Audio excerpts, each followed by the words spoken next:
आपके अपने चैनल में एक अपडेट यहाँ पर है। संविदा पर रखे गए जो टीचर हैं वो राज्य सरकार की सेवा शर्तों के अधीन है, ऐसा कहा है सुप्रीम कोर्ट ने। सुप्रीम कोर्ट का कहना है कि ये सही है कि संविदा में रखे गए टीचर को यह अधिकार है कि वो अपने आप को परमानेंट यानी स्थायी टीचर बनने की इच्छा को रखता हो।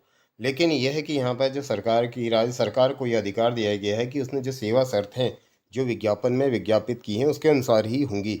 और अगर उसे 10 से 15-20 साल हो जाते हैं तो वो ये नहीं कह सकता है कि मुझे यहाँ पे स्थायी तौर पे नियुक्त किया जाए। तो इसके बारे में पूरी डिटेल दिखाता हूँ मैं आपको या बताता हूँ इसके बारे में। इससे पहले चैनल पे पहली बार है, चैनल जो सब्सक्राइब कर लेना, बेल आइकन दबाना ना भूलना, जिससे लेटेस्ट नोटिफिकेशन आपको मिलते रहे। वीडियो को लाइक एंड शेयर करना ना भूलिएगा साथियों। जैसा बार बार कहते हैं, आपका लाइक एक सब्सक्राइब हमें मोटिवेशन देता है अब तक वीडियो पहुँचाने के लिए। तो ये सुप्रीम कोर्ट का यहाँ पर डिसीजन है और जो कि एक महत्वपूर्ण अपने आप में अध्यापक गणों या जो भी सर्विस के क्षेत्र में हैं जो कॉन्ट्रेक्चुअल हैं यानी संविदा के अंतर्गत आते हैं उनके लिए महत्वपूर्ण हो सकता है। देखिएगा पूरा वीडियो, आगे मैं दिखाता हूँ न्यूज आपको है क्या। आप ये देख सकते हैं यहाँ पे, ये देख सकते हैं जो पैरा टीचर्स यानी रेगुलाइजेशन की बात करते हैं कि दावा राज्य द्वारा तय किए गए शैक्षिक मानकों के अधीन है। सुप्रीम कोर्ट ने ऐसा कहा है और ये 7 मई की खबर है 2026। ठीक है, तो यहाँ पर आप देखेंगे इस प्रकार सुप्रीम कोर्ट ने कहा है कि कॉन्ट्रैक्ट पर गए टीचर सिर्फ अपनी लंबी सेवा के आधार पर किसी न्यायिक आदेश के जरिए रेगुलाइजेशन का दावा करने का अधिकार के तौर पर नहीं कर सकते हैं, क्योंकि इससे वैधानिक नियमों के बाद सार्वजनिक भर्ती का एक समांतर तरीका बन जाता है। कोई भी है फिर इस तरह से बैकडोर एंट्री इसे कह सकते हैं, संविदा पर आए फिर रेगुलाइज हो गए।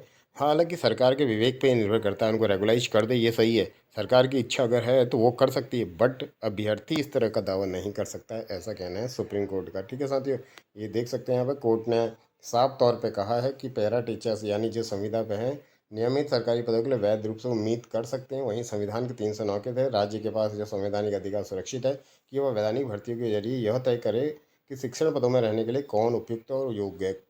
ठीक है, इस प्रकार की कोर्ट ने यहाँ पर टिप्पणी की है। पैरा टीचर्स के लंबे समय के अनुभव, अब उनका ये कहना कि हम 10 साल से हैं या 20 साल से हैं यहाँ पर संविदा के टीचर के रूप में, तो रेगुलाइज का दावा निश्चित रूप से एक वैध उम्मीद है उनकी। हालांकि पैरा टीचर नियमित सरकारी पद के हकदार हैं या नहीं, ये तथ्य पर निर्भर करता है कि राज्य अपने शिक्षकों से किस तरह के शैक्षिक मानकों की उम्मीद करता है। साथ ही राज्य ने अपने स्टूडेंट्स को शिक्षा देने के लिए खुद कौन से अल्पकालिक दीर्घकालिक लक्ष्य तय किए हैं। कुल मिला के सारा जिम्मेदारी किस पे दे दी है, राज्य सरकार पर दे दी है कि वो किस तरह के टीचर रखना चाहता है और कब उन्हें परमानेंट करना चाहता है, ये सब उनके अधिकारों पर है। कोर्ट ने इस बात पर जोर दिया कि समय शिक्षा को मजबूत करने की ज़रूरत है, खासकर प्राथमिक माध्यमिक स्तर पर। इसे एडॉक उपाय से काम चलाओ बनाना चाहिए, इसे एडॉक उपायों से, ना कि इसे, ठीक है, ना कि करके लिखा, यानी एडॉक को उन्होंने क्या कहा है कि विरोध किया सुप्रीम कोर्ट ने, स्थायी नियुक्तियों को किया जाए, इसको सुप्रीम कोर्ट ने क्या किया है, प्रमोट किया है। तो यह मामला झारखंड का है। सर्व शिक्षा अभियान के तहत काम पैरा टीचर्स दायर अपील समूह से जुड़ा हुआ है। अपीलकर्ता 5 से 15 साल तक की अवधि के लिए लगभग 74 से 8,400 रुपये की प्रति माह के मानदेय में काम कर रहे थे। तो उन्होंने ये मुद्दा सुप्रीम कोर्ट में ले गए थे। ठीक है, ये देखते हैं नियमित सरकारी, यहाँ पर देख सकते हैं उन्होंने सहायक शिक्षा सहाचार्य के पद पर रेगुलाइजेशन नियम सरकारी शिक्षक के बराबर वेतन घोषणा करने की मांग की। झारखंड प्राथमिक विद्यालय भर्ती 2012 उस हद तक असंवैधानिक है जिस हद तक वे स्वतः समायोजन प्रदान करने में विफल रहे। तो ये आप देख सकते हैं लास्ट में पैरा शिक्षक के अनुभव को देखते पक्का करने की मांग निश्चित रूप से जायज़ उम्मीद है। हालांकि पैरा शिक्षक नौकरी के हकदार हैं या नहीं, इस बात पर निर्भर करता है राज्य अपने शिक्षकों को किस प्रकार की उम्मीद करता है।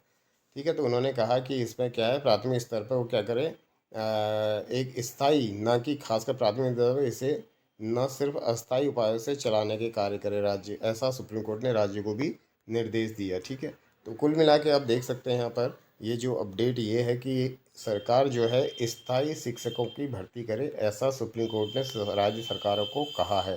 ठीक है, ये टेम्परेरी करके इन तरह की व्यवस्था को खाली ना चलाए, क्योंकि यहाँ पर क्या है, जो प्राथमिक और माध्यमिक है यहाँ पर इन स्कूलों में जो शिक्षक पढ़ा रहे हैं वो देश का भविष्य निर्धारण करते हैं, इसलिए इनको स्थायी शिक्षक रखने चाहिए, ऐसा सुप्रीम कोर्ट ने डायरेक्शन जरूर दिया है। लेकिन ये नहीं कहा है कि अगर आप संविदा कर्मी हैं तो आपको परमानेंट करने का हक मिल जाता है, अधिकार मिल जाता है। ठीक है, मिलते हैं आपसे अगले अपडेट के साथ। धन्यवाद।